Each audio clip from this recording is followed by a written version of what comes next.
two, 1, 2, test, test, test. Yeah, yeah, yeah, yeah, yeah.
1, 2. Yep.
Thank you everyone for coming out to support Darwin football.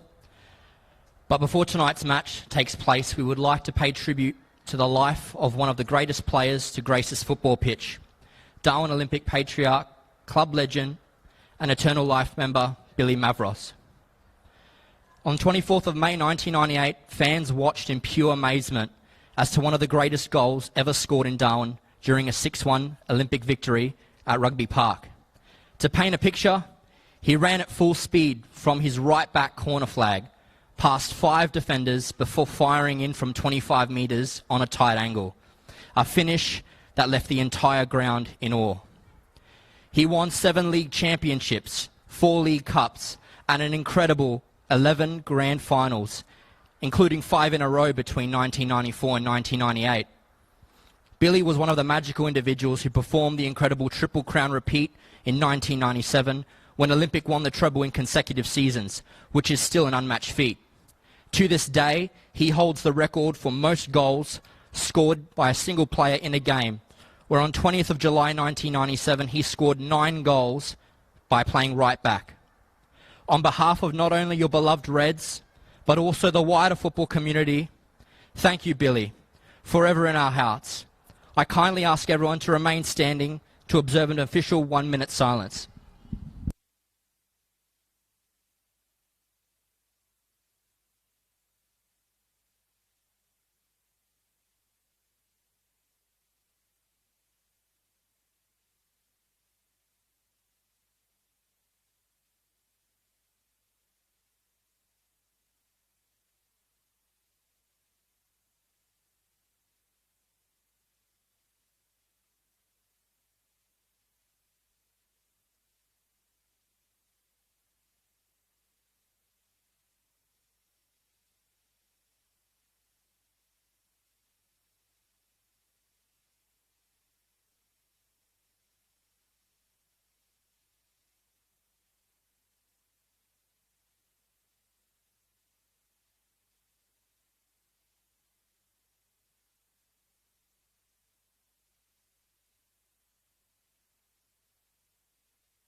Well, welcome to Larrakia Park on this Friday night. There's a little bit of a smoke around. We've had some perimeter bushfires and burning off as we head into our dry season, which is our fire season. This is a very, very special and emotional night for the Darwin Olympic Sporting Club, the Reds, the Red and Whites. We just had a lovely, fitting tribute to Billy. Yep. And George is with me, George Scufezes. And George, obviously you knew him, and you knew his amazing statistical career. You just gave it to us then. Thank you. Which is extraordinary. And to top it all off, just a true gentleman. Absolutely. Well said, Bruce. Thank you. So today we feature the team we just talked about, Darwin Olympic. They are the away team in the red and white in huddle. And of course the home team today is Port Darwin Football Club. This is round 8 of the Men's Premier League here in Darwin. I want to thank Perform for taking this around the globe, and also FNT TV and FFA digital channels to take it around the NT and, of course, the rest of the country of Australia. We look forward to bringing you this 90 minutes and plus. 2 teams that come to the games with very different histories in the short term, ever evolving, ever improving, pardon me, are the young team from Darwin Olympic and Port Darwin, who lost through through resignation because of his deployment as a Defence Force personnel. Their coach, Lee Addison, so Bailey, who's out there in the midfield, will be coaching as he plays. Ryan Bailey, yeah. So good luck to that. But in the meantime, I'll get my throat cleared and we'll get this game underway.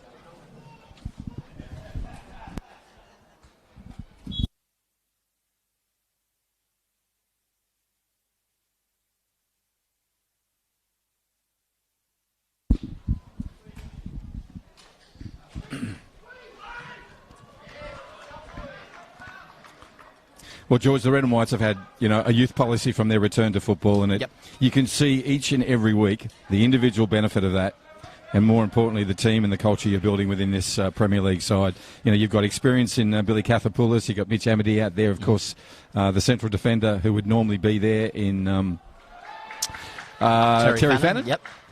Unfortunately, finds himself suspended. Yep. This week, and then you've also got the experience of a family. I was going to say, you just beat me to it. Who's at the back, sees it all, and is valuable in his contributions at half-time and throughout the game, I'm sure.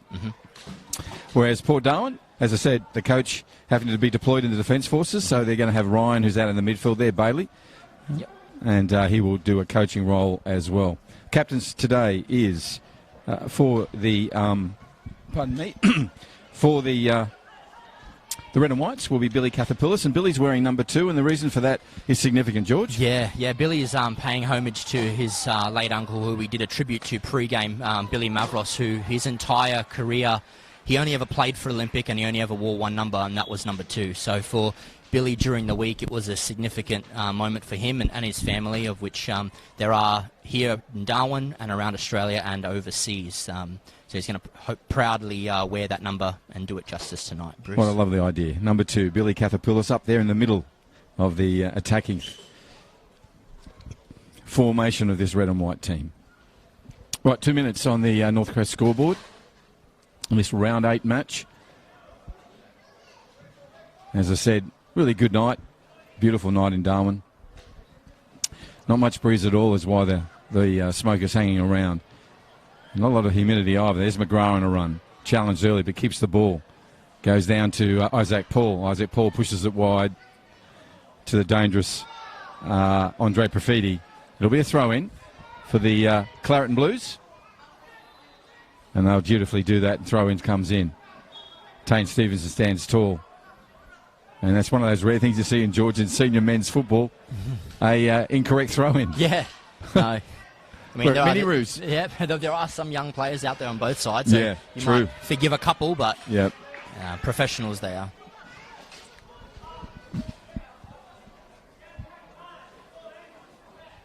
So, George, it is an emotional week for the club, emotionally for a lot of the players. And just from a football point of view, they've got to contain that. They've got to be able to play with a clear mind as best they can. Yeah, Damon Port, the coach, was pretty clear pre-game. They paid tribute. There was a touching tribute in the change rooms. And then immediately after, it was straight down to business, barking his orders, formations, and the focus is well on the game tonight. Yeah, well, and I think the man you're making that lovely tribute to would just recognise that as be the way to do it. Right, Isaac Paul, Wild Jock on the way now, moving forward, and he's perceived his penalty in the first 3.5 minutes. Was brought down inside the area. Referee goes to the line, checking where Magriplis is. Ball will be placed on there. Andre Profiti with the ball. Very, very clumsy challenge on Wild Jock, the number 11. Not a lot of him. But he'll be busy all day from the get-go to the close of this game from his point of view. He's earned his side an opportunity to get a goal. Andre Profiti, number 7's on the ball. In the goal is Themeli Magriplis. Experienced campaigner. Getting the jig ready. Green and black shorts, the socks, and those big gloves. Referee walks backwards, whistle to mouth. We're underway. Moves in. And Themeli went the right way. Couldn't get it on that occasion. So we do have a goal. It's early, 4.5 minutes from a penalty, successfully taken by Andre Profiti for Port Darwin, the home team today. Yeah, clumsy challenge, George, but any of those areas, I just talk to John Tamboris about this all the time. Yep. It's such a difficult thing for a defender. 100%. You make contact with an attacker that's as good as well as, he'll feel the contact and he'll know that, it definitely was enough for him to go down, and the referee obliged with the decision. Right, so we have an early goal, and it is an early one in the first 5 minutes of this round 8 match, which means from the Olympic point of view, there's a ton of time to get into parity. Yeah, no, for sure. I mean, Olympic are not strangers to conceding first this season, but they have been I guess, known to bounce back, and as you add to your point, Bruce, there's still over 85 minutes to go. It's just a bit. Nikura with the ball. Larry, number 20. That's a beautiful ball, tailing right into the vice-captain tonight, Mitch Amity. Now there's a shot from distance. Sam Kawana, looks like. I know that's actually Francis a debutant. Oh. Right? It's Is that Saeed? Njiti, yeah. Nice. Another debutant for your football team? Yep, another youngster who made his impact through the reserves and then naturally keep performing at that reserves level, which is so competitive. And there's a lot of teams in the comp this year. You'll earn your call up, and he's done so tonight. Well done, Saeed. Good to see you out there. And he's wearing tonight. He'll be wearing number 13. Ethan Saunders with an early left foot over the top. Optimistic. But Ethan will run all day on this right back position. He's been really impressive, the young fella. Cleared away by Price to Big Glassington. He goes wider on the left foot to Moon Burgess. He turns one inside when Nakuru picks it up. And then the live wire's underway. Dreads flying everywhere. Number 19. And Joanne Mawezi will be doing that all night. So the ball comes back down and it'll be finally retrieved by Saunders.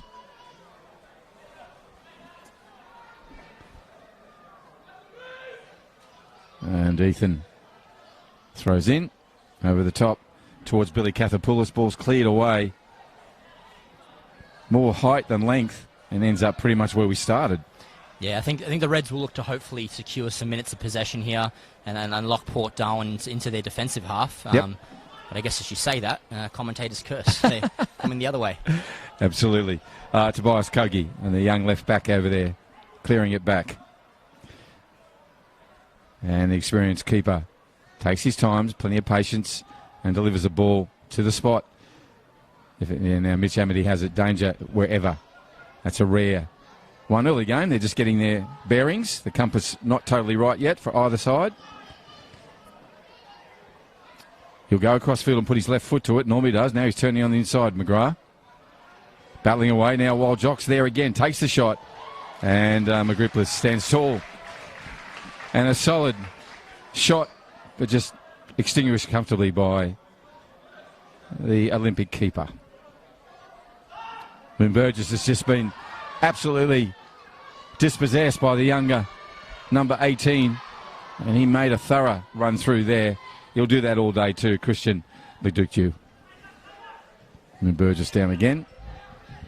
Isaac Paul on a run. Nakuru. And Tane Stephen will put it out of play with some emphatic right boot.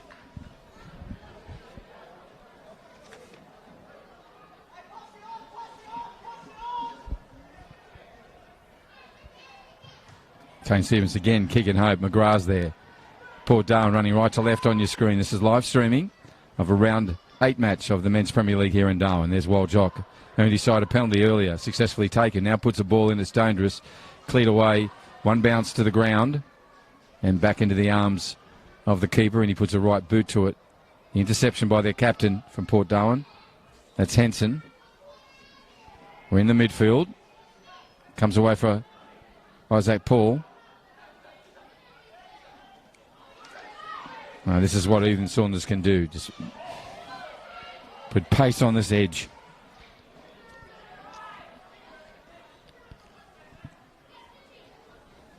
To your point, George, possession's time. That's what they need, some time on the ball. Yeah, no, it's the age-old tale. The more you have the ball, the more your opponent chases, and that'll tire them out. And I guess so far, it's actually a mirror of the last time that these two teams met, where Port Darwin had an early penalty, took a 1-0 lead, a 2-0 half-time lead, and Olympic managed to fight their way back into a 2-1, and then Port Darwin eventually took the game 3-1. So I think Port Darwin will have some meld of confidence knowing that they did beat this Reds outfit first game of the season. Yep.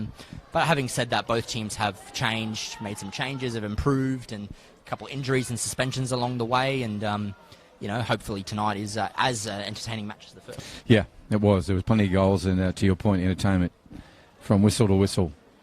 Tane Stevenson with a header. Force Will Reeve. He heads on as well. Mitch Amity back doing what he does best, distributing, along with heading and scoring goals and running the right way. There's an opportunity. He's offside on this occasion. It'll come. And they're finding their feet as they move through this first 10 minutes of this match. Local time around 10 to 9 on a Friday night. Beautiful night in Darwin. As I said, the big blood red moon coming up in the eastern sky. On a night of great emotion for the red and whites. There's a long kick from Price, the keeper. While Jock showing some nice little skills. Goes into McGrath. He feeds it on. Big Larry gets his head to it. And Saunders goes up the middle. Louisi has it. Solid challenge from the number 5. Lewis William getting more of a opportunity in Premier League starting today, the number 5 for Port Darwin. Just joined us, Port Darwin are in their traditional claret with the blue stripe across the chest. And the claret in the socks and shorts. Running right to left on your screen on this live streaming here at Larrakia Park. Andre Profiti, dangerous. He turns on the right. Challenge goes in and a shot. And it's one from McGrath. This goes wide. But there is space there. What are you seeing there, George? Yeah, absolutely. I think some of the Olympic defenders are sort of stepping off Port Darwin, almost allowing them to run at them, which, as Port Darwin's first goal, didn't serve them well by giving away a penalty. So, I mean, it's a basic sort of defensive awareness for the young defenders watching out there. If you allow the attackers inside your box and then you commit a challenge, then you've literally got a 50-50 toss of conceding a goal. So it's important to press the attacker before they enter your box. And, worst case scenario, there's a free kick there, not a penalty. So. Yep. Good insight. Right, we'll have a restart over there from Kogi. And Tobias is waiting for a runner. He goes to it. It's the dreadlocked Moeasy. Turns in on a 20-cent piece. Goes to Will Reeve with the man bun. Will's been really impressive in the midfield. Brought down. That'll go the way of the Port Darwin side. But I love this. What Will Reeve's done, mate. He's getting time on field. Plenty of Premier League in his legs. He made the switch from Mindle to get game time, and he's getting plenty of it. And you see how much he's just blossoming. Yeah, no, he really had a good game last weekend. Yeah, no, Will's an exceptional young player, and his talent's always been there, and he's really flourishing now, and his confidence is up, and I guess he hasn't missed a single minute of football this season. It's all right. That's fantastic. FFA Cup and League combined. There you go. That's what he was looking for, and he's found it in spades. So he'll enjoy that. We've got to play it down at the moment.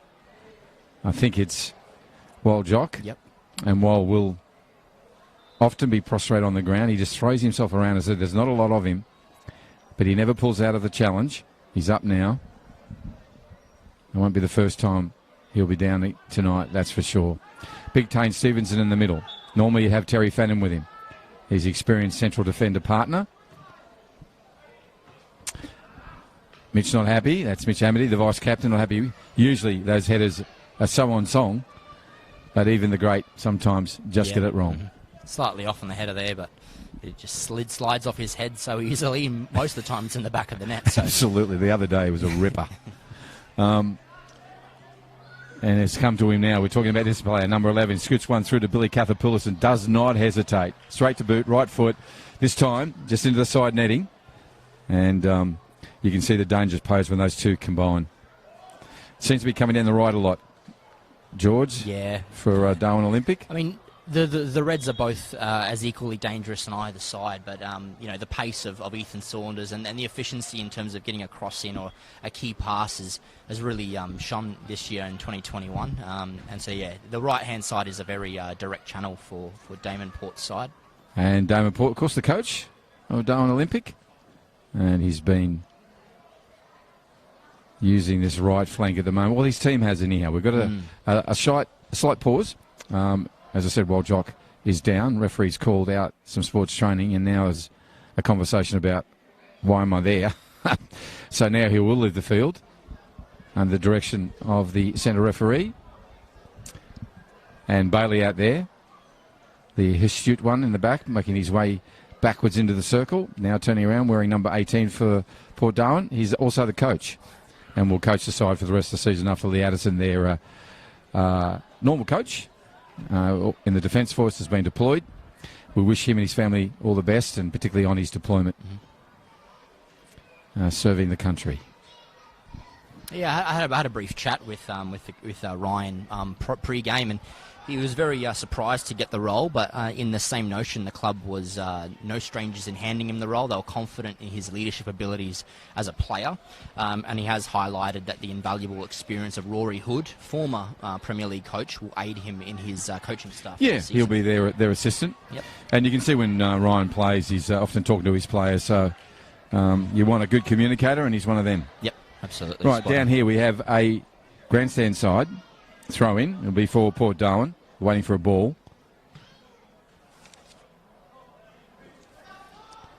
And Moon Burgess will take this over the top. Tries Lewis.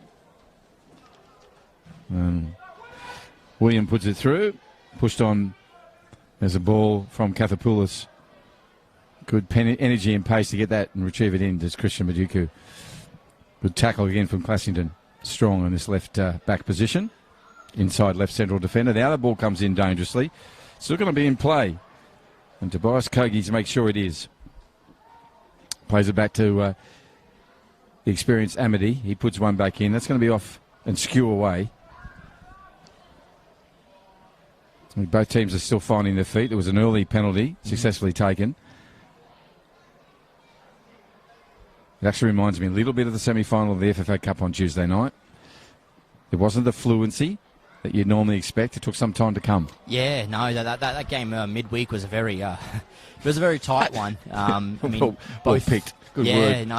But both teams were on it, and I guess it was just those moments that you really need to be up for were the ones that Casuarina took, and they find themselves awaiting the winners of Hellenic, and I believe is it Verdi? Yes, it is Verdi FC coming up from Alice Springs. Mm-hmm. They'll be here.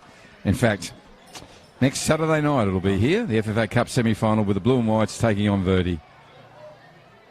And Gio and his team will come up. A second time for them. Yep. Mm-hmm. Right, this will be one for the Reds.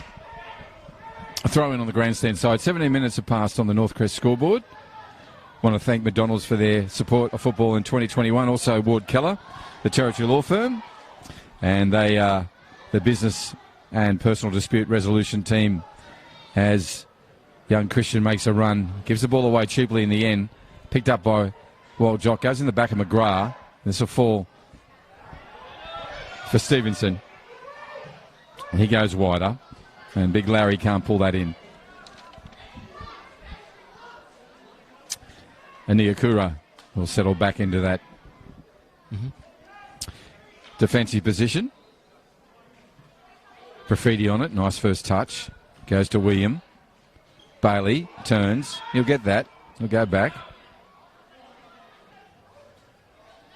It's just surprised. You often are. You commit the foul and you're trying to almost sometimes bluff the referee into not giving it. Yep, fair enough. Graffiti, dangerous, number 7 for Port Darwin. 1-0 advantage on the scoreboard at the moment. Moon Burgess with it. He puts it back into Graffiti. Challenges early from Ikuri. And Larry pushed him off. Good presence. And then Glassington now trying to clear it away. And Kathapoulis in with some good work.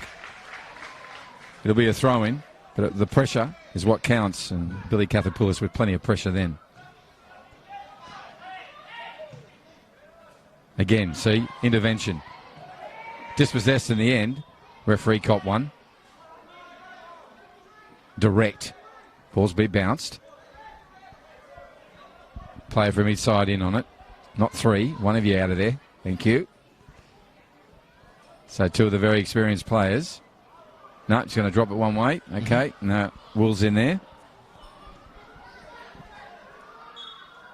Should put it back. Oh, no, it's just Tane will have to come back around it. Gets a big lunging right foot to it and does a second attempt as well. He had to. He was almost beaten on the first opportunity, but he made sure on the second that he cleared it away. Yeah, Tane had no room for error there. He was in the box and he took that extra couple paces forward just to wrap his ball around it and get some contact on the ball. Absolutely. As the corner's about to take, we'll say thank you to Diamond Barbers, Nico and his team. They're out at CBD store, also Bellamac, and you can see them at the original location, which is Parap Diamond Barbers. Stay sharp in 2021. Short, reasonably short, but across the ground. Take a shot from Moon Burgess. Great challenge from Saunders. Ball now comes away where it's going to fall for Mitch. And Mitch Amity puts a high ball over. Cleared away by Gittins. Saunders comes through with real energy into the area now. Puts a lovely ball across, and Glassington had to do that. Otherwise, it was tap-in time from Kathapoulis. Yep.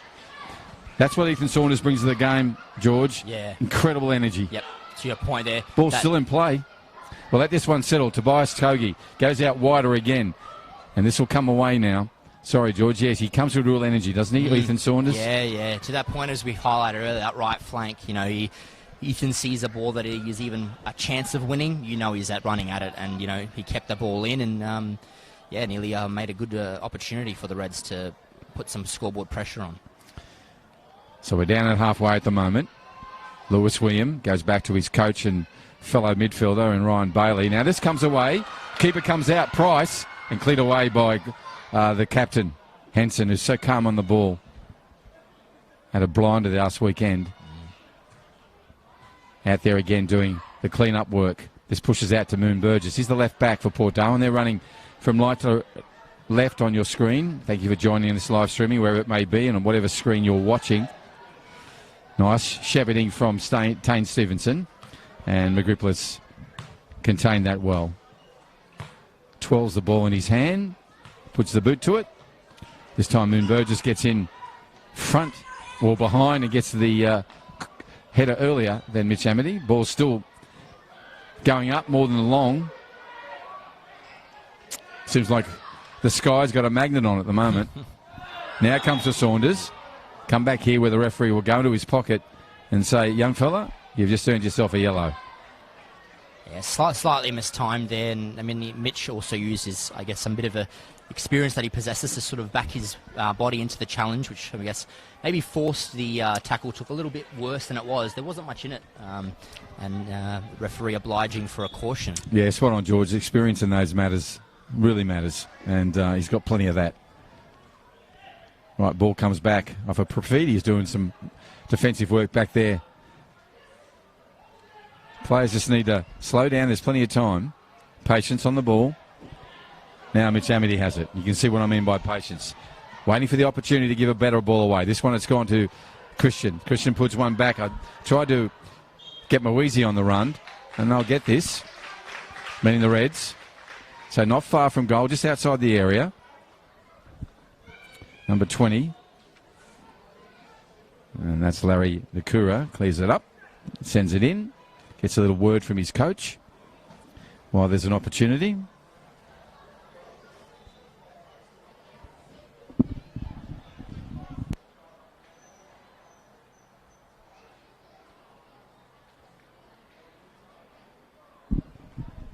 Yeah, we talk about, moments and when to step up, and you saw straight away there once the free kick was given that Will Reeves sort of put his hands on the ball and demanded it. He is a good striker of the ball, as we've seen over a number of years for both club and also in the representative football, and he has an opportunity for him to put some pressure on the goalkeeper. And you like to see the youngsters have that confidence, George. Agreed. So we've got 5 in the wall. Now 6. It's the longest wall I've seen. It's like the wall that goes right through the centre of China. The Great Wall. Here we go. There it is. And you can see what he was trying to do. That was online. He looks to the sky, slaps his hands. But young Will Reeve put away a nice little one just to the right of the right upright. Price had it covered, but it came with a real twirl and away from goal. So Will Reeve, confident to take it and confident in taking it. Absolutely, yeah. Right, Dominic Price goes back and does the very NRL thing where he skips around to the side. He's got lovely technique. He'll come around now. And he moves in. Gets plenty of purchase on that and distance. Goes right over a little pot of bodies. Tane Stevenson in there. Still sitting inside the circle. Good work from McGrath. And William loses it. The ball's been chased away there. And it's not Gittins. Who is that? Can't see the number of the port. Someone often, well, I can't from here anyhow.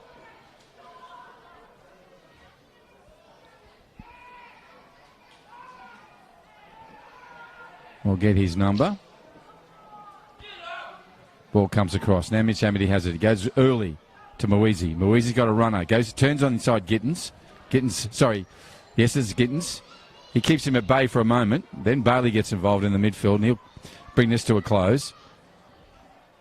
Goes out to Profiti. Lovely touches, first, second and third, and then goes out to Moon Burgess. Good pressure from Amity. Equally good pressure from Saunders. So Glassington's gone back. He's under pressure as well from Kathapoulis. 3 great examples of pressure on the ball for those kids watching. It's not when you have the ball, it's often when you don't. So Profiti will come and collect. Send it down for the throw-in for Moon Burgess.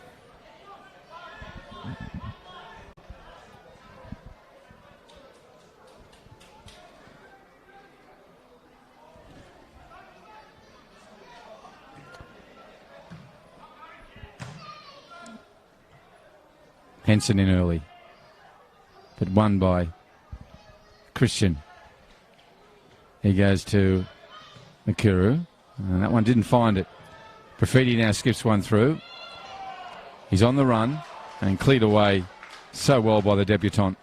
Well done, Syed, number 13, with a nice, bright, iridescent boots. You won't miss him. Young number 13, debutant for tonight. Yeah, young Syed. Good kid too, mate. Yeah. No, did a bit of work around the venue. Absolutely, yep. Great little worker.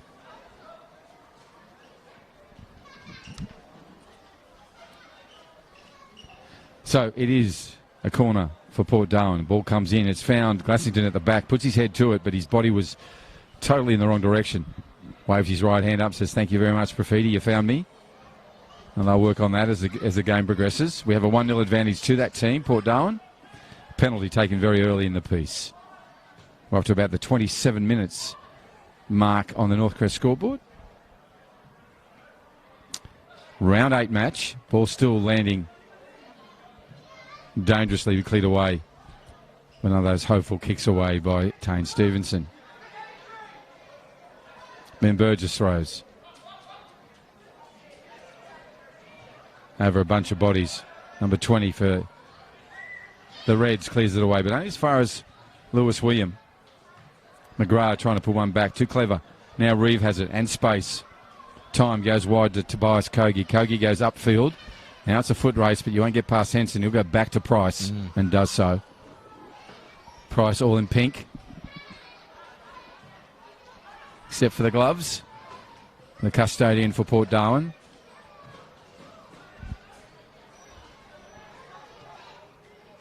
That's a lovely ball. No look pass, really, and now there's the rush. Price comes out early, takes the ball in, rolls it away back to Gittins. Gittins under pressure already. And Kogi's in there, working hard. Yeah, there was good effort there from Tobias. I think his desperation to get the ball just gave away a foul there. But it is there, I think, once Olympic does lose the ball, there is that urgency to get it back. And equally from Port Darwin, they look pretty comfortable with possession at their feet. So shaping up to be a good contest just over halfway through this first half. Absolutely.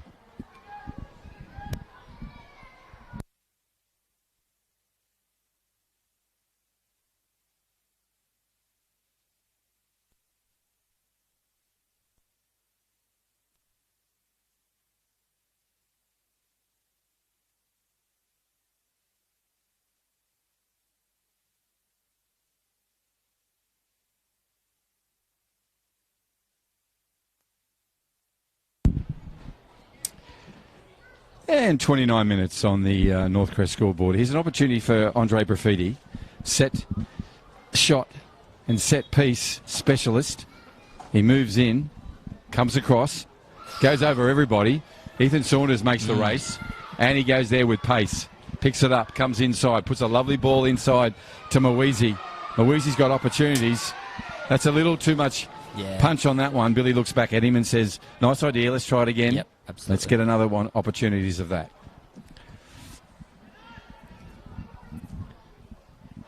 Got a clearer vision now, George. Yeah, no. You were stretching like an ostrich at times to get around to see. It's always appreciated to see the vision of the game we're commentating. Yes. We have it back to Amity. Amity goes to the young dreadlocked and the green boots. He's so busy. Look at him. There he goes again. It's that pressure. That's to be rewarded by bringing that ball way back to Moon Burgess. I love the way players just pinch Yeah. metre, 2 metres on that occasion. Nice one. 18 metres. Yeah, you're spot on. I mean, sometimes a player can steal a couple of metres on the referee, but Yeah, but not that. Wall pushed his luck a little bit there. Saunders in there again. Play on. Henson, the captain. That one came away from him. Nice work from the number 18, young Christian. And McDuchu's pass goes back to Magripplis, and Magripplis puts one forward. But Bailey intervenes with that. Tips one back again. Now it's really Saeed comes on one side. It's a shot. It's going to go just side of the right upright. That was a dangerous opportunity. A lot of the Port Darwin guys, hands on heads, clapping. But he was exposed there, the young fella. No, it was a fantastic ball. The awareness was there to see that Isaac Paul was in that space, and he kind of anticipated on the defender making the mistake as good strikers do, and he was on that ball with a pounce and just barely missing. Yes, he had. Wouldn't say you get past Magripplis, but he'd get a good opportunity. Absolutely. Yep. Right, Glassington on the ball. He'll push this wide. He'll go out over the grandstand.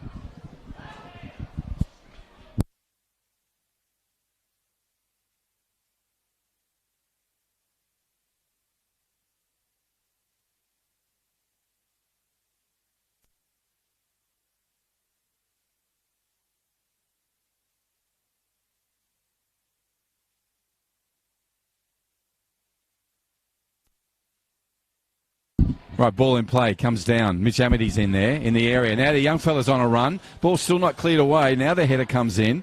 Gittins gets in there. Ball bounce off a reeve into the face of Profiti. Now it's still dangerously there. It's a headed on. So calm play from the experienced and very physically impressive Glassington. Mm-hmm. Big boy, George. Big boy, Big boy. Imposes his body around there, and Casts a big shadow, mate. Yeah, no, absolutely. He's a very classy defender for Port Nice. Darwin. Referee's played advantage. Now we'll call that one up. Yep. So this will be for Olympic. And we'll come back, and looks like Tane Stevens is going to walk up. No, he's going to put it on to Larry. And Nikura rolls the ball over. Who's he going to feed this to? Will Reeves around for the short one. Now he puts some pace on it. He's unfortunately found Ryan Bailey. He'll go short to Profiti. Pressure comes in from Saunders. Profiti then again with McGrath. There's a 1-2 happening here. This is going to get in front of him. Now he skips past Kogi. Now he pushes it wide to Gittins on the run. Gittins puts another one back in where Wild Jock gets his feet to it. And it was either feet. Both were there an option. Came to nothing. Magripplis solid in the back there and just pushes it back down pitch. Just joined us. It's a 1-0 advantage to the Port Darwin side. It was an early taken penalty. 33 and a half minutes gone on Northcrest scoreboard. Ball comes over the top again. Magripplis strong as. And Waldjock just hit a wall. He hit an immovable object. It did. And in science, you always know the same result. Mitch Amity pushes one around. Now that's nice work. Running onto it is Billy Cathapoulis. Have an offside on the far corner. So they'll pull it back from that. Crowd thinks it's a goal. They're going to be disappointed to see Dominic Price walking back. Yeah, I think the crowd saw that number 2 getting in position for goal, and they knew that if it found its way to him, that it was going to the back of the net. But they were unaware to see that on the far side. They'll know that it was offside, but just get it caught up in the heat of the moment. Sometimes the crowd does. Absolutely. And number 2, of course, we're talking about Billy Cathapoulis, is wearing, as you mentioned earlier, George, the very, very important, significant number 2 tonight. Billy's come from an offside position. Yep. Referee says that's all right. Magripplis talking to his back 4. Yeah, I think the goalkeeper for Olympic, Magripplis, needs to have a couple words and sort of tighten that back 4 makeup up, because Port Darwin, although their chances might not be a lot in matches, the ones that they do take, they are good. And the Olympic defence will need to be sharp on those opportunities. Let's just see. Dominic Price fell over and taking that one.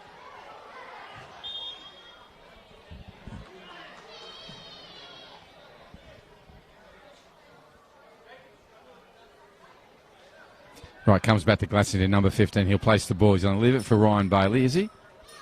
Yes, he is. Bailey, as I said before, coaching this side, also playing. So player coach in the traditional sense. That's just hands collecting. Ball comes through again now. Now Bailey. Bailey pushes one through to Profiti. Profiti has opportunities. Goes wide, looking for Wild Jock again. Comes down for McGrath. He has the opportunity to take the shot. Good pressure from young Kogi. Didn't pull out of that, George. Went in and followed the ball. No, absolutely. I think you need to get a touch onto that, because as we saw with that attempt, it sort of took some pace off the ball, which allowed Themley to make a fairly comfortable save. Yes, it's so important that you do that effort and that effort and that effort. Don't rely on your first one. All right, Gittins just threading himself through there. Now Stevenson's going to stretch on and go wide. Does with his left boot on this occasion, and it'll head over towards the Groove Train sign on the eastern side, where, as I said, nice big fat moon coming up. Was originally red and blood red, now a bit more yellow. And obviously had the eclipse the other evening. Right, now in midfield, Mitch Amity. Saunders makes the gut-busting run, as he does. He's so disappointed with himself. He's frustrated about that. And he'll run back and dutifully do it all over again. The young number 12. Wild Jock on the far side, who's been busy. Nice ball to Profiti, beats Reeve, and that's rare. Isaac Paul turns in. Good work from Nakuru. Nice work from him. Nyakura on the ball again. Tries to thread one through, and it will come through to Kathapoulis. Glaston comes down, all ball. Great tackle. Great challenge there. Goes back. Bailey to Profiti. McGrath comes in early. Him and Profiti get mixed up. And they allow Saunders to get in there and clear it up.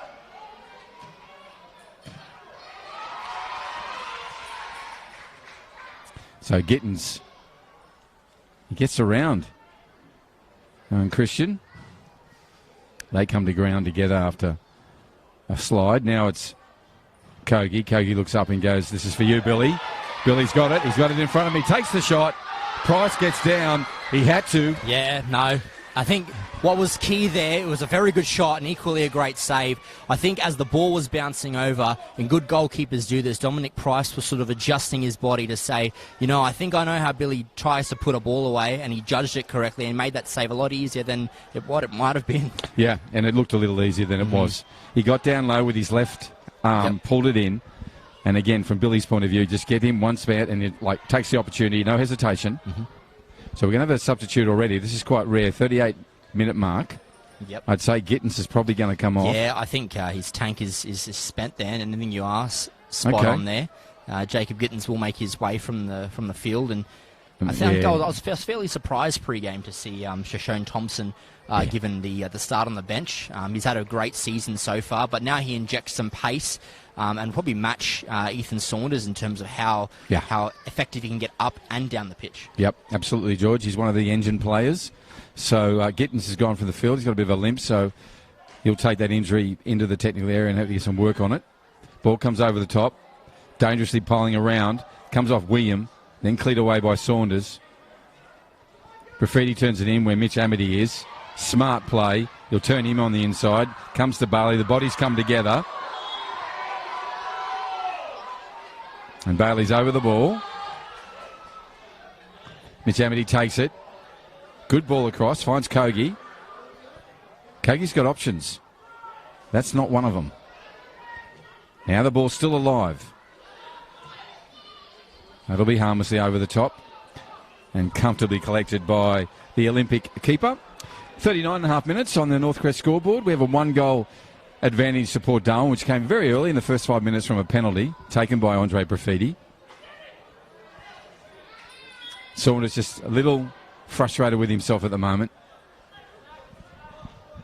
He'll go back, regroup, and a young man, William with it. For Port Darwin, they're running from right to left on your screen if you just joined us.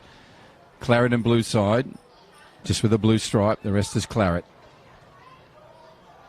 That's a dangerous ball again, and Wox just put it away. came over the top, and he just put his foot, and that is what you would call a perfect volley, George. Absolutely. That was a beautiful volley. He's a tennis player. No, that's Wimbledon-like. Yeah, no, it was a fantastic effort. And I guess Jock knows the place that he needs to be in. And as that ball dipped over, he sort of anticipated possibly a defender missing the ball, which they did. And then that's what allowed the ball to really just fall onto his foot, and his foot was pointed straight to the back of the net. Yeah. Yeah, that was a very hard one for McGripplis. It came across with such pace and no hesitation because it was a volley. And to George's point, it was just well placed. Right, we have a 2-0 advantage. It is the 41st minute about to roll over. The Reds with the ball. Goes back to the experienced Amity. He goes wide. Kogi's been efficient. He has a chance now again to send someone on a run. But Thompson in early.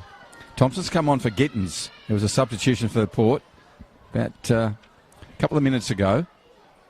And to George's point, Thompson's been one of the form players in that position in the league.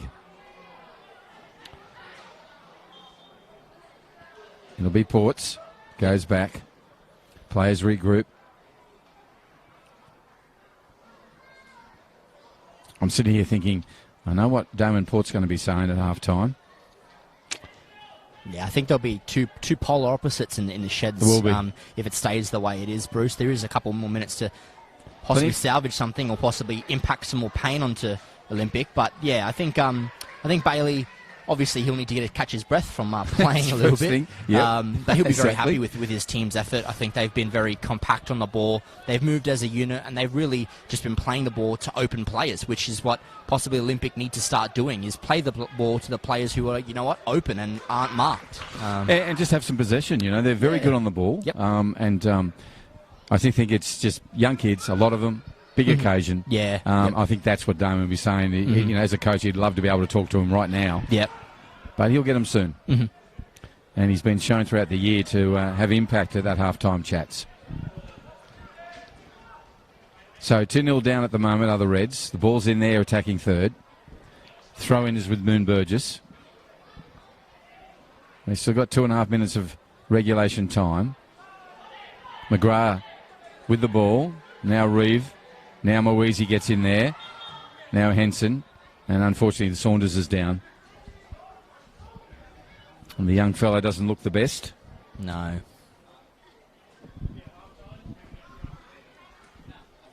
Yeah, I think it's Ethan's really played a lot of football this season, and he's one of those players that really does physically demand you a lot. And as a 17-year-old playing Premier League football, often you need to really nurture the body as you grow up, because if you pick up those small injuries while you're young, Bruce, they really do come back and catch up with you as you age. And so I think one of the assistant coaches there, George Singh, is out there now just assessing him. I think they'll want to try and see if he can get through to half-time, but Ethan will be the first person to signal to the bench if he needs to come off.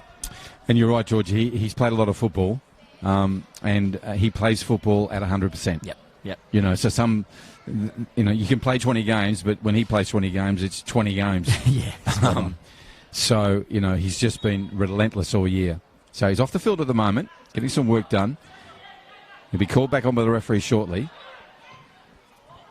Looks like he's going to continue. He only has to get through this, and I'll do some work on him at half-time. Ball's down the other end, the dangerous end for the Reds. This will be a corner yet again. And Profiti, the number 7, will come down for it. There goes Saunders, takes off. And I know he's in pain when he took that first step.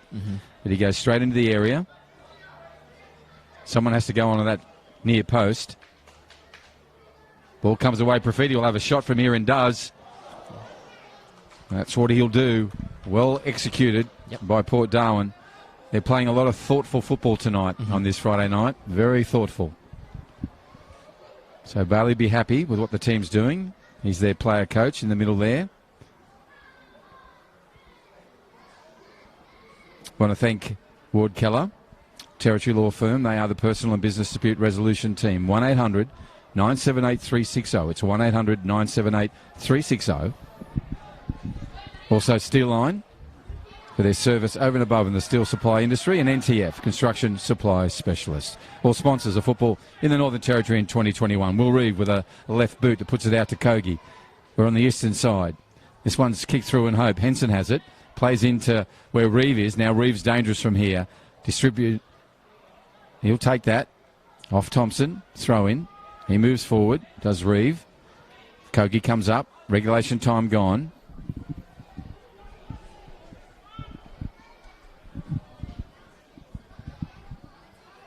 There'll be 2 minutes of time added on. 2 minutes. So into time added. Reeve and Amity working together. Now Kogi dipping one over the top.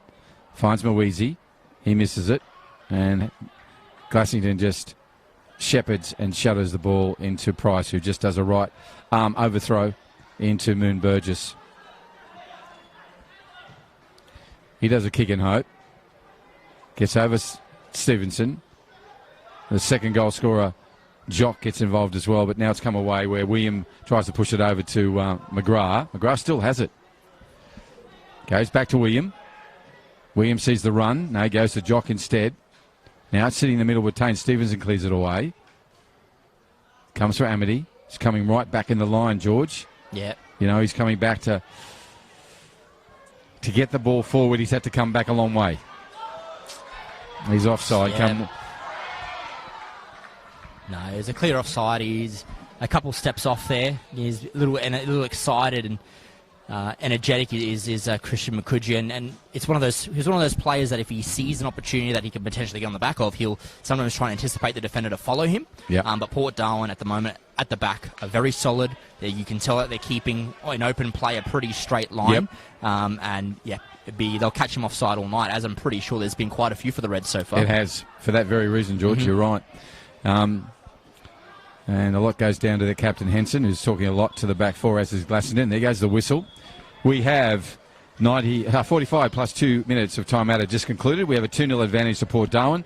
Both sides will be heading into the sheds. George, let's just stay with Port Darwin. More of the same, you think, from Bailey? Yeah, no, more of the same. I think Bailey really put down a marker pre-game, and he told his players that while maybe the top three is sort of out and far away, that they've entered a tie for fourth, and it's between clubs like Darwin Olympic, the Darwin Hearts and Mindel Aces, and he said tonight starts our march for finals, because the fans watching here locally and live streamed may not be aware, but at the end of last season they made a formidable run towards the finals, but they left it too late. So Bailey wants to emphasise on picking up points early, that way come to the crunch end of the season they've got enough points to make it through. So George, you're also then in the red shed, you've got Damon Port. His words of encouragement, and what's his tactical response to what he saw? Yeah, no, I think possibly early on in the game when they gave the penalty away, there might have been a bit of getting swept up with the occasion. Yep. A very special night and a saddened night for the Reds, but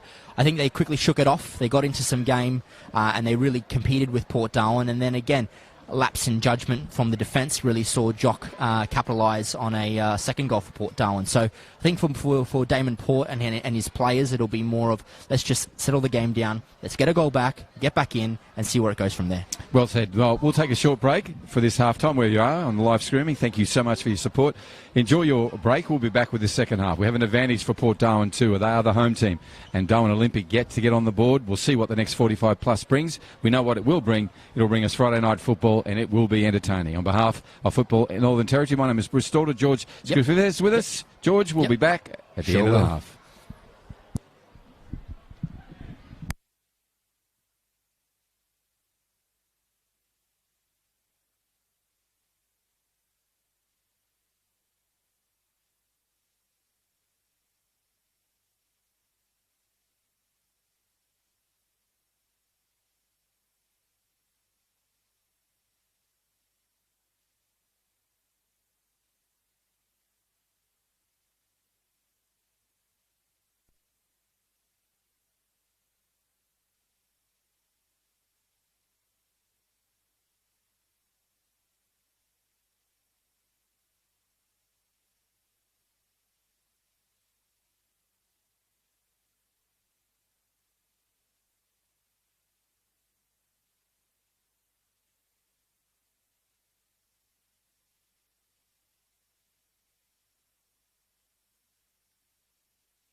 And welcome back. There was some funky dude music going on there, George, Yep. which came to a sudden end. But welcome back. This is Friday Night Football here at Larrakia Park, Darwin Football Stadium, on a night which is a both sad and a celebratory one for the Reds.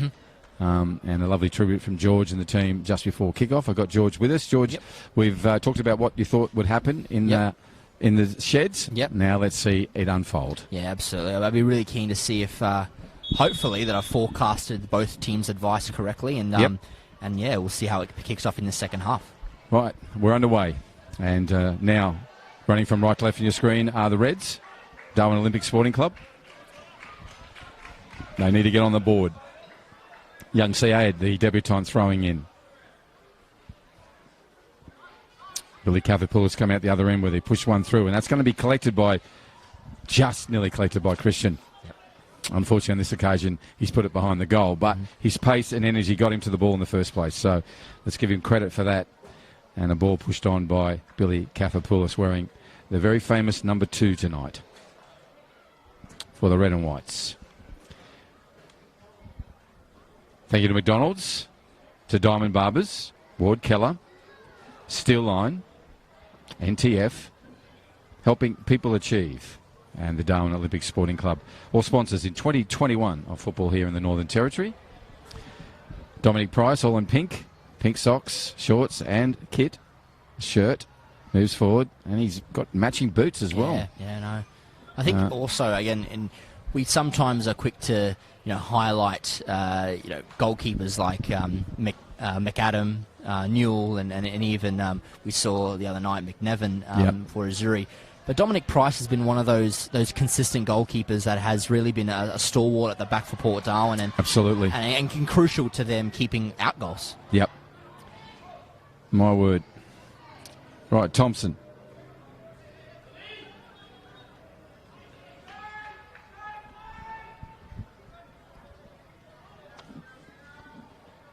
Price will take this.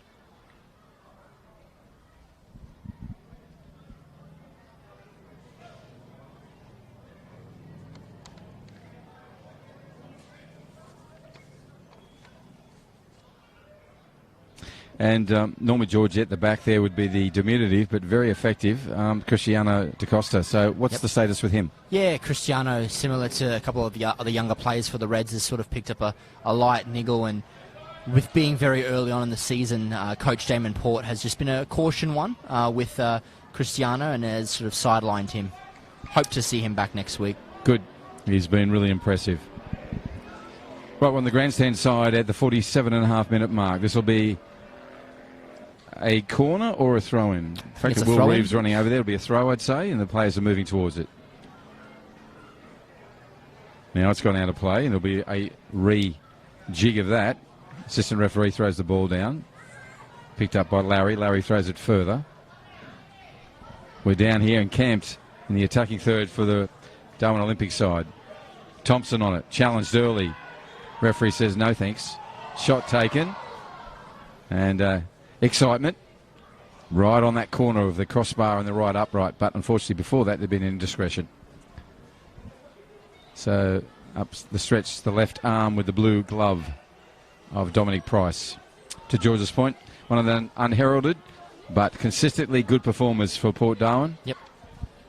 And on the ball now, getting us underway in this second half. Friday night football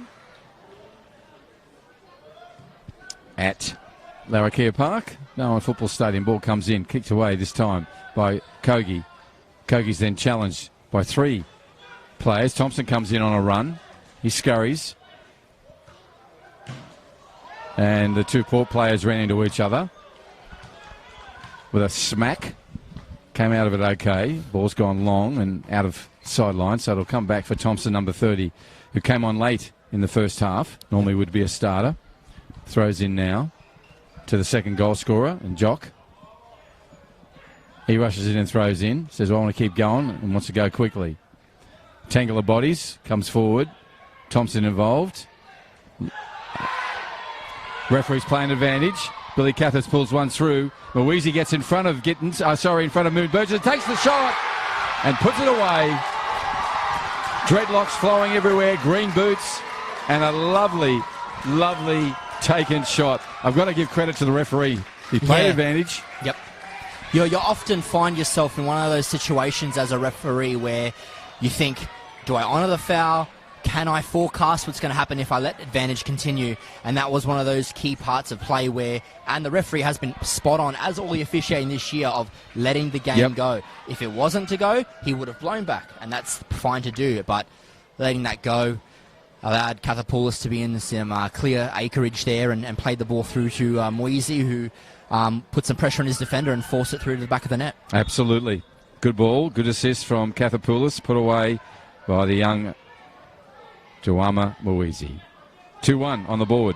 Also, a yellow card resulted too for Henson, the captain of Port Darwin as well. Bassenden comes in, boots up. He's going to get pulled up for that as well and pick a yellow. And he does. He's still talking to the referee. That doesn't work, mate. No.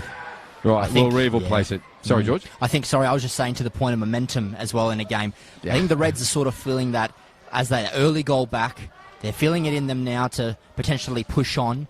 But we'll also see the response here from Port Darwin, because I think that they need to really put some effort into keeping the Reds out, because they'll know that they're going to come at them for the next 5 to 10. And that's the beauty of our game.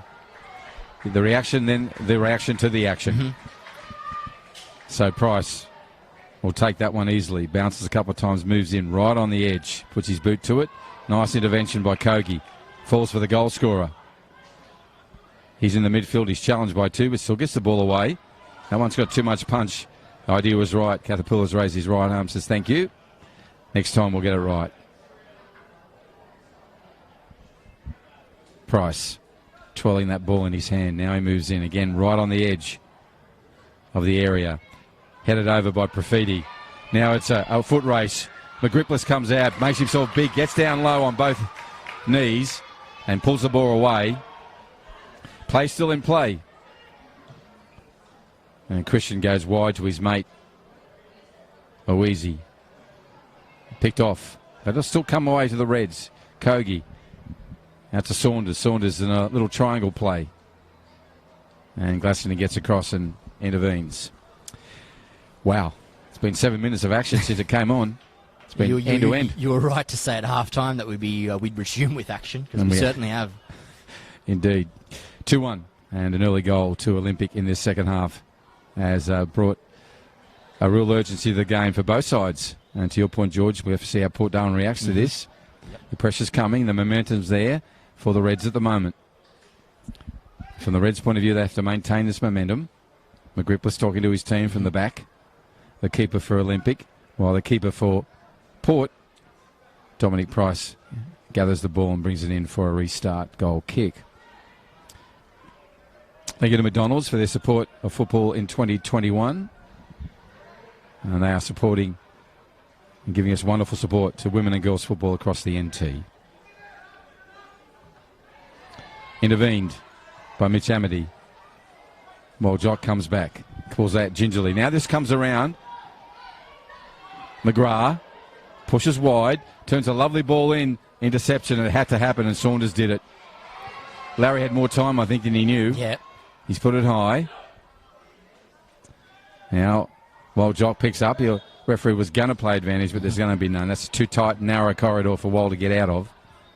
Yeah, I think the referee sort of had hindsight there. He sort of maybe predicted that Wall was going to sort of brush aside the actual referee and make contact, and that might have slowed him down. Yep. So he thought, I play it safe, call a free kick, and allow Port to regroup here. And they are, with their coach on the ball now, raises his left arm. That is Ryan Bailey. Directing his team forward. Moves in. A little lower than he wanted. Good header from Kogi. Now a great ball over the top from Amity. He's always got vision. That's just that's his middle name. Now we'll see what Moise does. Try to get around Moon Burgess. And won on this occasion. It's a promising play from Weezy. I think he sort of anticipated for the defender to sort of reach out for the ball, and he sort of thought, probably not going to be able to play the ball into the box to an advantage of a teammate, but if I play it around him, defender gets a knock, it'll go out for a corner, as we've and that's what he's achieved. So And another one of the young fellas in this Darwin Olympic side is out there to take it. It's the number 5. Goes over the top of an attempted bicycle. Balls for Kathapoulis. Turns, keeping the ball. And the ball will... Thompson says sorry. Moves back out of play. Wild Jock in there as well. How unusual. At the 55-minute mark. So Kathapoulis will make his walk in. Yeah, again, Wall tried to impose himself on the play there, and you kind of need to coming up against a player with the stature of Kathapoulis, and he was unlucky to give away a foul, and Olympic will hopefully take a set piece. We'll see how they go, and do they take advantage of it. Ball comes in. It is. He's unmarked. Couldn't get a really good header on it. Now Wild Jock comes away, and a good tackle by the big fella, number 20. Thompson in quickly, moves forward with pace. And McGrath with a good header on. Little bicycle kick from Tobias Kogi. Now falls for Isaac Paul. He's stripped of the ball by Reeve. Good work in defence, Reeve, in the midfield. And we'll come back for a infringement.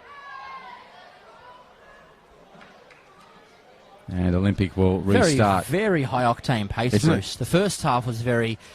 the clubs feeling each other out and how they're going, and it just seems like now both teams are going at each other 100%. I really hope it continues. Yeah, it's fantastic. It really is. 3 goals already. 2 in the first half, now 1 in the second half, early on from Mawezi, Jawama Mawezi. And as George said, there's a real energy. It's electric. And a determination from both sides to continue this frenetic pace.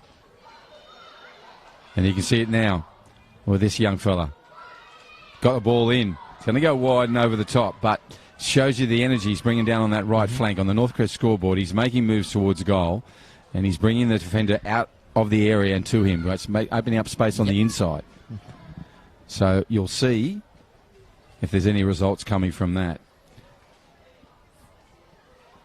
I think, George, to your point about both coaches and their words at half-time are ringing true out here at the moment. Yep, no, spot on. I think the response was required from the Reds to come at Port Darwin, and I think Port Darwin have definitely done their best to sort of nullify that pressure that Olympic have put out.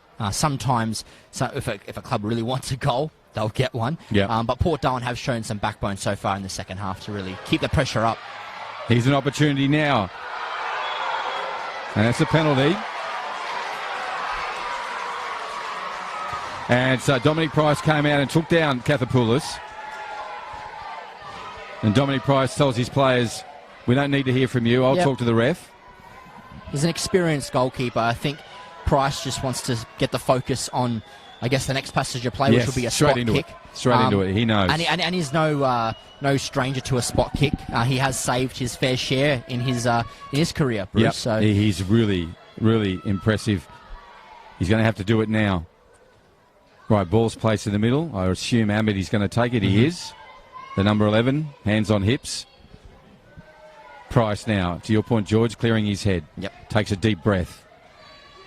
Arms by his side. Shaking the energy out of his body and the thoughts and moving into the future. It's all about now for him. Olympic on the ball. Their vice-captain, Amity. Hands on hips, waiting for the whistle. Players all statue-like. Moves in, takes the shot, and he puts it down the middle. A powerful taken penalty, incredibly powerfully taken. And Dominic Price actually guessed it coming down the middle, but it just got past him so quickly, George. No, I think the thing with Mitch's penalties, Mitch Amity's penalties, is that he strikes it with power. He chooses a side even before he steps up to the ball and hits it with conviction. And often, goalkeeper gets a touch, it still ends up in the back of the net. Great word, conviction. It was just absolutely convinced he was going to put it in the right place. 2-2 we have in the 59 minutes on the Northcrest scoreboard. Now it's time for a response from Port Darwin. Ball goes through to Wild Jock. He pushes wide, but he'll lose the ball on this occasion. Now it's back through Thompson. Thompson scurries one through and McGrath goes to ground. And Tane Stevenson puts his boot to it and pushes it out of play into the grandstand, I think, for the 5th time tonight. Yeah, he's one of those defenders that doesn't always make a challenge, but he is one of those defenders that alleviates the pressure for his side. Yep. Thompson with a throw-in, goes over the top, trying to find an advantage here for his side. McGrath moves in, falls for William. Ball still in play. William gets in front of. Good body check. Now goes to Thompson. Reeves with him. They come together, and this will be for Port Darwin.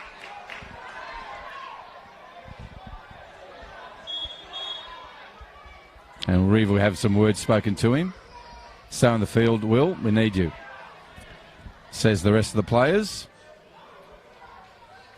Yeah, I think often, Bruce, if I'm not mistaken, Reeve is one of those players that gets really muscled off the ball a little easily. So he's sort of said, I've put in a good challenge here, but I think he sort of buckled down that arm and sort of showed that pressure in there, and that's what forced the referee to make a call there. And we did. So as a result, we have a set. Thompson moves in. So lovely ball with curl and tail on it. It dangerously floated. It missed everybody, which was great for Magripolis. Now it's downfield. And the ball will roll over the sideline.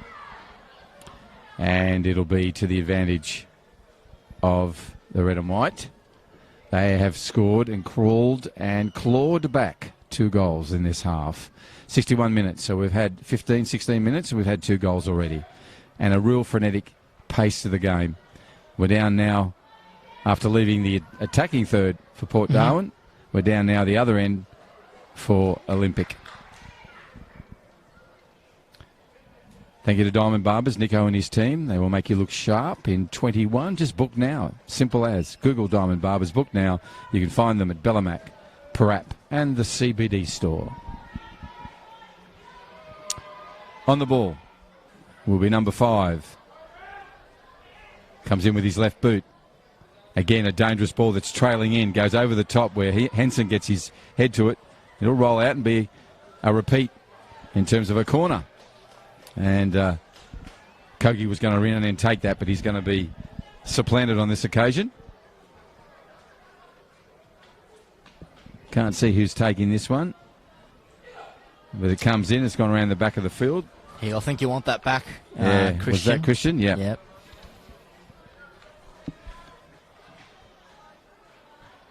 Often you'd find Kogi and Reeve on set-piece duty, and I think playing that left wing, he sort of thought, let me just take it sort of quickly and get a ball in. Yeah, I was wondering why Will Reeve didn't take that one. Yeah. Anyhow, so Christian Magutu put that ball in. It's gone out of play and harmlessly out of play. So collected by Price, and Dominic will place the ball. Takes his customary steps back and then across, and comes in with beautiful technique. Gets plenty of distance on it. Kogi gets a call from Tane Stevenson, goes back, goes under Sayed, the debutant. Now it's full for Port Darwin's goal scorer. Amity comes in early and clears it away. Now it's a prompt ball. It's a race. Moon Burgess. Mawizi turns back, puts it across. A lovely ball. That is beautifully worked. Take your hat off, Jarama Mawizi. That was that was a play of a very senior player, a young man with a very, very old head on that occasion, and following through, as you should always, was the goal scorer. Yeah, Talk about it, George. It was a fantastic play. Initially here, it was just over halfway. Billy with a smite flick onto Mitch, and the weight on that ball, I think, was executed perfectly. And then when you got the pace of Mweezy out there, he's really stretched the Port Darwin defender in Moon Burgess and sort of forced him to commit out wide, which then left the space for Makuju in the middle, an open tap in. 3-2. And we have a sub too. It looks like Coach Bailey, Ryan Bailey's come from the pitch. He'll go in the technical area. And number 16 is coming on for them. Yep. That is Matthew Jones. So Jones will pretty much go back into where Ryan was in the midfield, sitting just in front of the defensive 4. Port Darwin have to regroup. Momentum's against them. Goals are against them. They're down on the scoreboard after leading by 2. It's 3-2. Price will come out, but even when Price comes out a little late than normal, he gets there because he scampers across that pitch so quickly. Such a good goalkeeper. Substitute gets a 1-2 with Thompson. So that's sub to sub, really. Now comes over to McGrath. Can't get a header down. Ball will come down towards the sub again. Now it's going to fall, just like Kathapoulis did. Now he pushes out to Amity.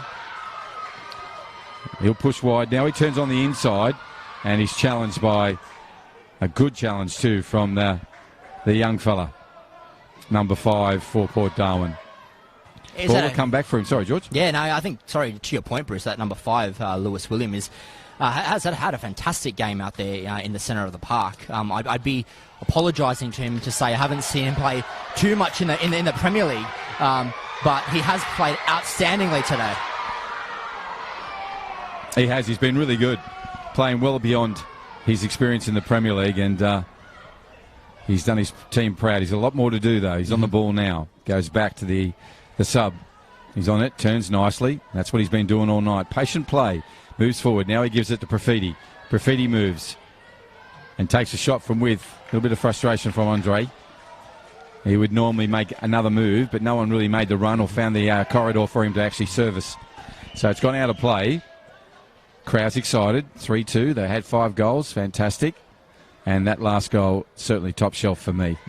Beautiful work. He is one of those players, Profiti, I had the opportunity to speak to prior to the game. And I think what's important for himself on a personal level is that he's had a full pre-season under his belt. And he acknowledges that when he is playing well, his team also are at that same level. Yep. And which is something that let him down in 2020, which was a disrupted year. Yeah, but yeah, Profiti, body-wise and confidence is right up there. Great, because he's a really special talent. On the ball now. White boots, goes across to Lewis. Lewis William puts it across to Moon Burgess, who overlaps somewhat. He go again the same way while Jock's on it. He's got Kogi to beat. He puts it inside and unfortunately passes it straight to Christian Buduku.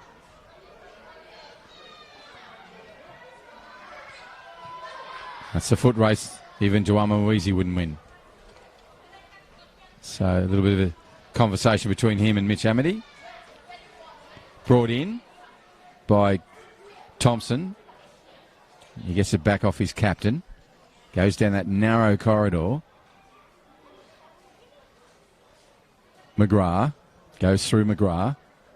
Now he puts a ball through. That's a lovely ball to Profiti. He'll turn on the inside. He goes back as it runs away from him. Now Isaac Paul goes forward. Good tackle for Stevenson. Profiti, you can see the calmness of him there. Hasn't seen the run of McGrath on the left, which he should have. He normally would have. Glassington strong. Goes forward again, and 2 great efforts from him. Pushes it wide. Goes back into William. That's lovely work for him. That's beautiful work from the number 5. Offside. So we'll come back and restart this really exciting second half. It has been on from the get-go. Oh yeah, I hope down there it's a lot warmer than it is up here, because I think we finally kicked into the dry, haven't we, Bruce? Yeah, we have, mate. We have the big man's done the switch, and Darwinians like you who know it so desperately are probably going to get the cardi out shortly. It's around 24, 25 degrees here on this beautiful Friday night.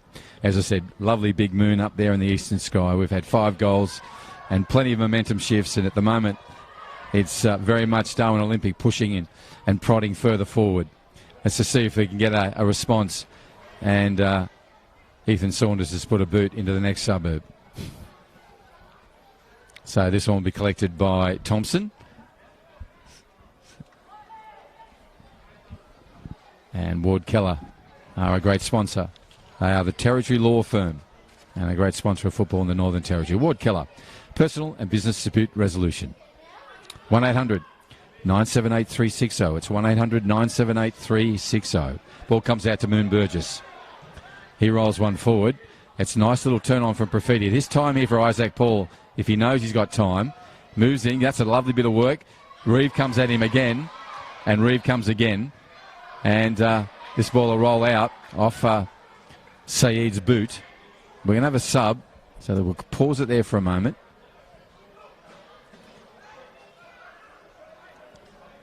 And this is number 14. Don't know who's coming off yet. That's Michael Coleman.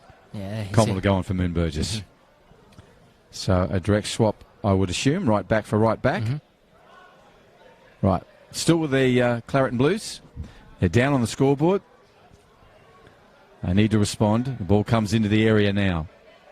Held up by a player that's impressed both George and I. William. Goes to Profiti. Profiti will skip one over the top. It's a dangerous ball. McCrippus on that occasion didn't get to it. Tried a nice little bit of body twisting there from Wild Jock. He's still got his boot to it. Now, harmless in the end, but made the attempt. Yeah, he's one of those players, Bruce, that if he can get any part of his body onto the ball to force it into the back of the net, he'll do it. And it's not a big body too, as I said. He's really light of frame, but he plays as if he's 40 kilos heavier. Right, pushed away by Stevenson. Only as far as Henson's header. The captain watches the ball go high. Profiti's first touch just defeats him a little on this occasion. And Henson again with a second header, basically in a row. Port Darwin regrouping. I think this next 10 minutes, Bruce, is an important period for Port Darwin. They need to settle down. They have faced a flurry of attacks, but they'll know that they're still in this match and that they need to keep their composure. And in terms of matching that composure, they're also matching sub for sub at the moment. So it looks like Darwin Olympic going to make a sub. Young Ronald is coming on. It's and Tionan is going off. Ronald Tonin is coming on. Yep. And then Saunders. Yeah. Saunders. Okay. Saunders will make his way to the halfway line and collect the yellow bib from Ronald Tionan. Takes it, goes back to the technical area, shaking his head. He likes to stay on for 90 minutes, and he stays here when you all go home. So on this occasion, he's going to have a rest, and the dangerous and excited Ronald Tionan will go on.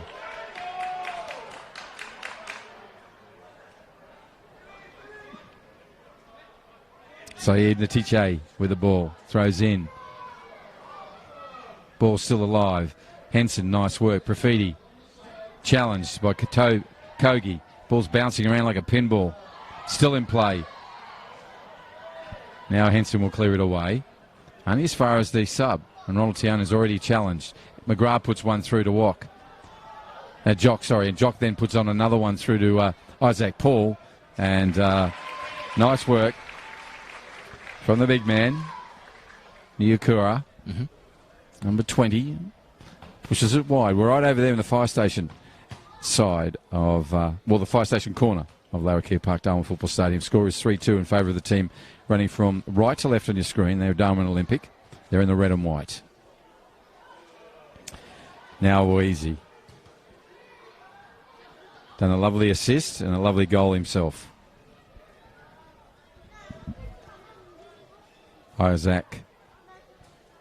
Dominic Price will clear that away. Goes to Henson. Henson up to Glassington. Glassington thumps one over the top.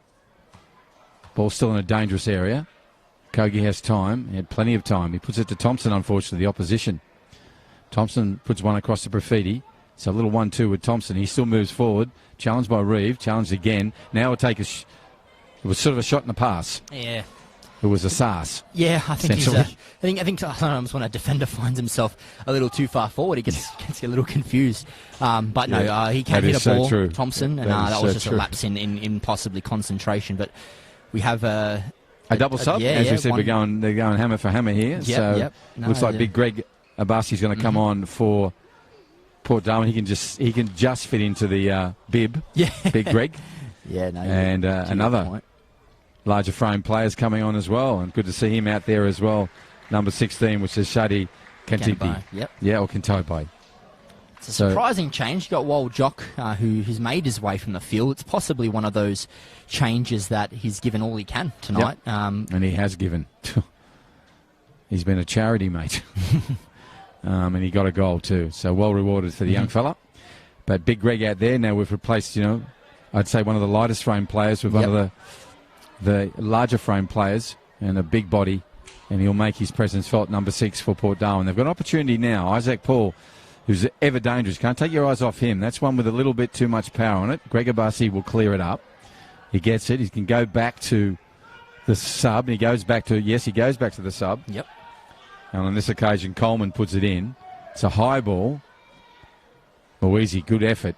Needed an effort. Cleared away. Now, this is another sub. And he puts the ball, does Matthew Jones, towards Profiti. Profiti will get a goal, a corner kick from this. No, they won't. Good effort from Ronald Tionan. So it'll be a throw-in. We're midway through those 10 minutes, Bruce, that I noted that Port Darwin really needs to reevaluate and reshape, and they're now on the ascendancy in regards to the press and their ball play. You can tell that possibly the subs that they've made have just come on and said to the boys, reassured us that we're still in this game, let's stay focused and composed, and we'll make some opportunities. One of those players who hasn't been subbed but have been out there all day just did a nice little bit of work, William. He got a ball across, McGripplis got down to it. I think he was surprised it came to him that way too. But safely into his arms. Now he's kicked it forward, where Isaac Paul, who I've mentioned earlier, if you take your eyes off him, he will punish you. He's been a bit quiet tonight for him, and that sort of means he'll either come to life straight away. Right, Reeve puts a lovely ball through. Kathapoulis will get to it first. Price, beautiful work. Beautiful. Yep. Positioning was there. Wasn't and it? You could see coming down very slowly as he was agile, assessing where possibly Kathapoulis was going to direct his run, positioned himself perfectly and made that save look, again, a lot easier than what might have been. Yeah, and if you're a young keeper watching that, he forced, to George's point, he knows and forces in some way. Sort of dictates the forward where to go. And they do it. And in this occasion, beautifully done. Reeve, nice work. Comes off Amity. Collision of bodies with him and McGrath. McGrath comes out of it with a spin and with a ball. Isaac Paul goes back. Looking for someone to go to. Now he's gone to Coleman. Coleman puts one over the top.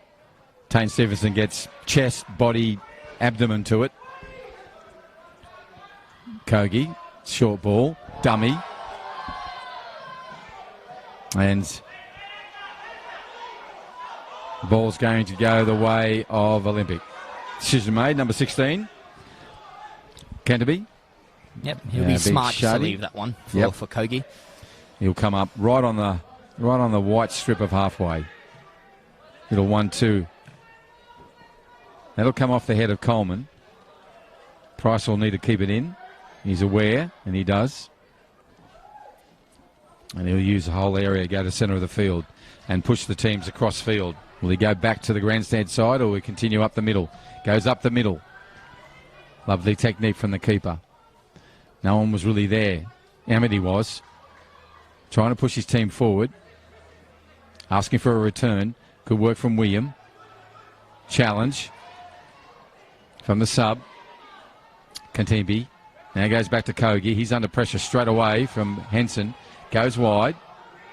This time Isaac Paul has an opportunity. He skips one over the top trying to find McGrath. McGrath returns it.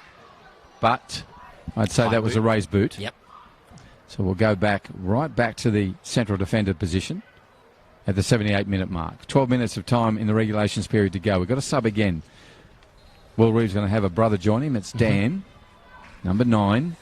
He's going to come on for Christian Majuku. So a good 78-minute shift, as Johnny Tambouris would say, for Makuyu. Now Dan Reeve will go up in the front there.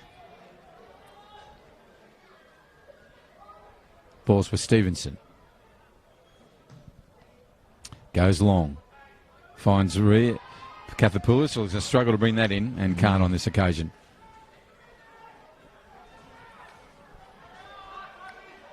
It's a throw-in.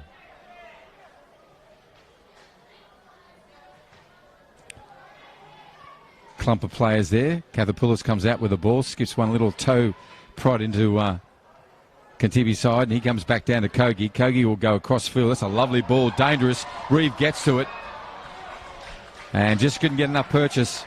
So it'll go about 2 metres past the left upright. But lovely work and a lovely feed of the ball from Kogi. And Reeve moving forward. Had the opportunity, Will. Just couldn't get his body in around and get the full contact required. So Price will get us restarted as the clock heads up to that 80-minute mark. 10 minutes of really frantic football in front of us, I think, George. No, I think it's both teams are going to have to sort of give it all. You kind of want to, in a situation like this, whether you're up 3-2 or you're down 3-2, is that when you've come off the pitch, you want to make sure it's one of those games where you can say, I gave and I left everything on the field. Yeah, agreed. And we just saw some nice skills from Will Reeve. Vision, saw the keeper off his line, took a shot first time, couldn't get it over him, but because Dominic's a good keeper. But nice vision from the youngster in Will Reeve. For those in the stand, there is a roller coaster coming. Take your seat. 1 goal difference, 3-2. Advantage of the red and whites running from right to left on your screen. Experienced Amity goes over the top. This one, a little misdirected from him. So it'll be a throw in. Thompson rushes back to collect the ball. He wants his team to get this goal. He will be determined. The push forward. They need a run. Jones didn't get to him though. Ronald Tionin does. Ronald will turn on the inside. Ronald goes again. Ronald goes again. Ref will pull that one up. Yep.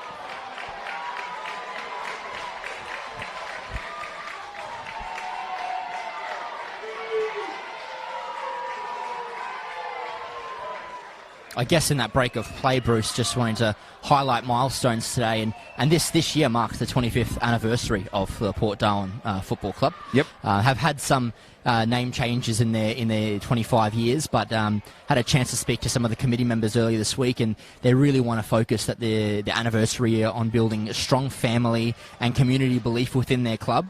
And they've also noted that they acknowledge their fans and encourage them to keep supporting through thick and thin. Well said, George. 25 years. That's how long you've been on the planet, isn't it? Yeah. Yep. Yep. So, as you said, they've had a few configurations, but this one you see now in front of you is 25 years in the making. Right, 5 in the wall. Kathapoulis moves in. No? Someone's going.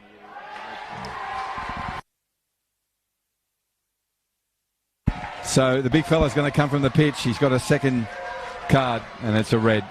Well, a straight red. I don't know what that was, Bruce. I think it was for chat, I'd say. Can only assume. It's unfortunate for Port Darwin. So he will leave the field, and he has 82 and a half minutes on the clock. Now, Billy Kathapoulis has 4 in the wall in front of him. Dominic Price is ready, crouched, energetic on the line.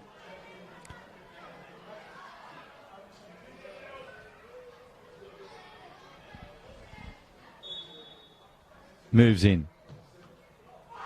Oh, he got a horrible deflection. And he gets a goal, and that's a special one for the number 2 tonight. And he is mobbed by the football team.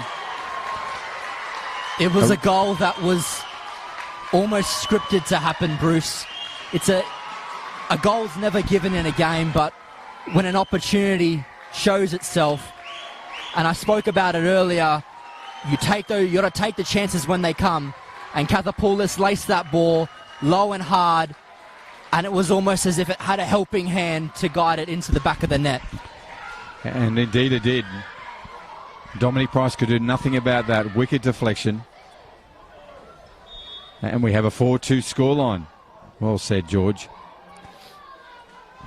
Coleman goes across to McGrath. McGrath feeds one through to Profiti. Andre, lovely work. Now McGrath on the overlap. That's great work from those two players. McGrath still with the ball, oversteps. Shows his skills. Tried a nutmeg, but gets the ball back. Now he goes to Big Greg Abassi. Goes back to Profiti. Profiti has the shot and takes it and deserves and got a good save. Fantastic save. Parried on the left-hand side of the upright. But well played.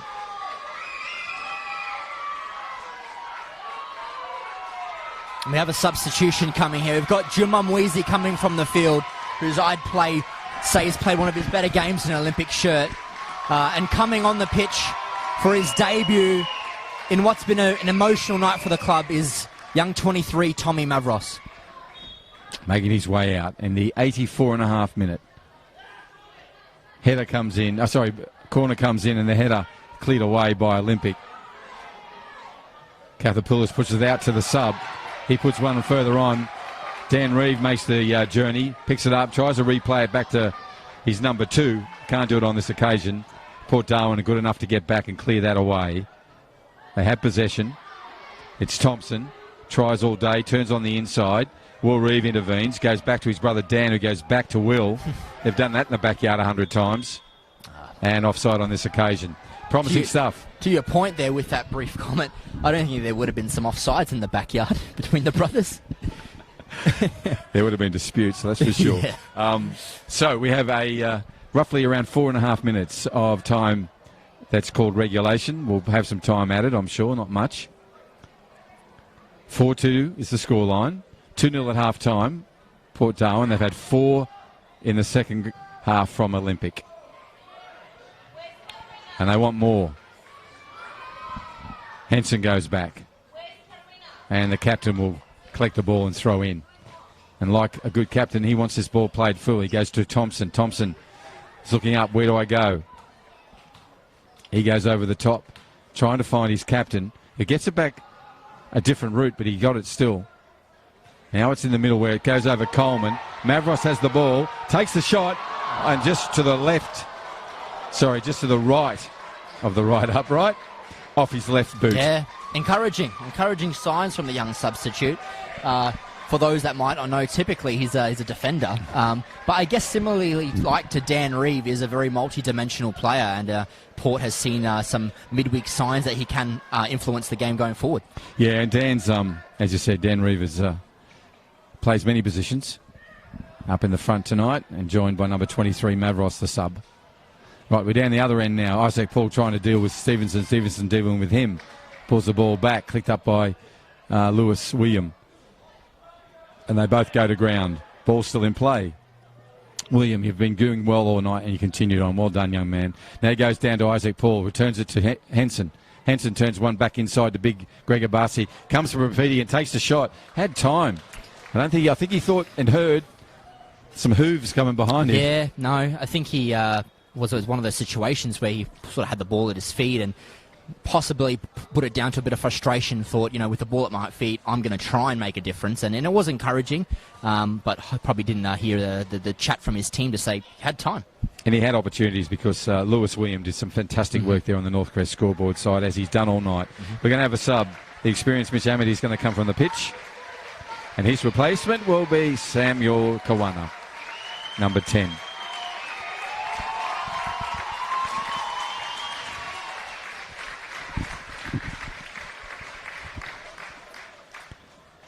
He's put in a shift tonight, Mitch has. Hasn't he? Well, and I said in the first half he was way back trying to get the ball, and then it just went the way he wanted tonight, so he can distribute and be the menace he can be on any defender. Mitch Amity with 87 and almost 88 minutes of service to the Red and Whites tonight. Now Dan Reeve will have the ball in midfield. He'll go back. There's time for Port Darwin to get one. They've got to get the ball, though. Kogi back to Akuru. Goes now to Mavros. Mavros tips one over back to Reeve. Reeve heads it. Coleman collides with him. Thompson has it. Reeve comes in him again. Now Coleman has a chance. Goes wide. Pushes up to Abassi. Greg threads one through to Profiti. Profiti does the same favour to McGrath.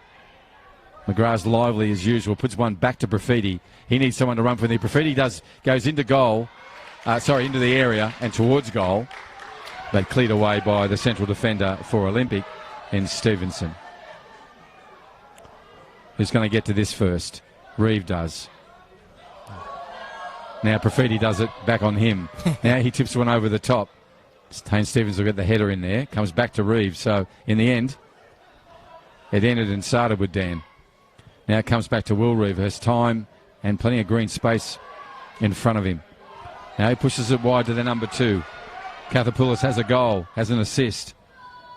And now he's going to have an opportunity for a corner. He'll take this one. Looks like It's going to be the sub, number 16, Shadi Kantibi.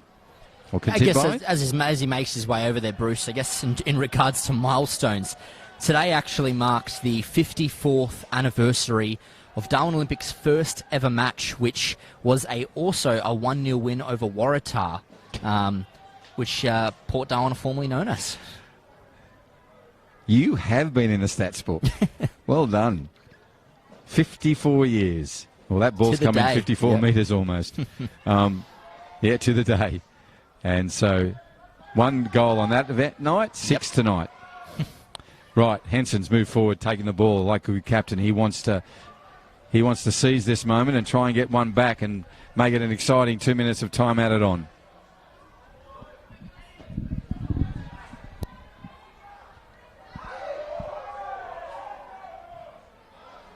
There'll be 2 minutes of time added on, 2 of those minutes. Coleman will get this one back in front. Thompson demands it and gets it. Number 30 looks and goes, where am I going to go? Try to put that ball over to Henson. He's going to find Polana to start. Polana gives it to Katakoulis back to Polana. Polana repeats it. Thompson clears away. As efficient as always is Thompson. Came on late for this game. Normally he would start. A little engine on him. Number 30 for Port Darwin. With time added, an advantage, 2 goals to Darwin on this Friday night football, round 8. Time to thank the Northern Territory Government for their support of football in the Northern Territory. Also Steel Line and MTF. And of course, Darwin Barbers. Lord Keller, Donald's, Darwin Olympic Sporting Club making up our billboard sponsors in 2020.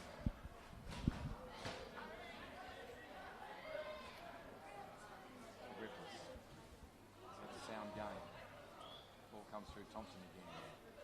That's it. He comes back and saves it. Well done to Coleman. Didn't drop his head, just moved on. Graffiti challenged by 2.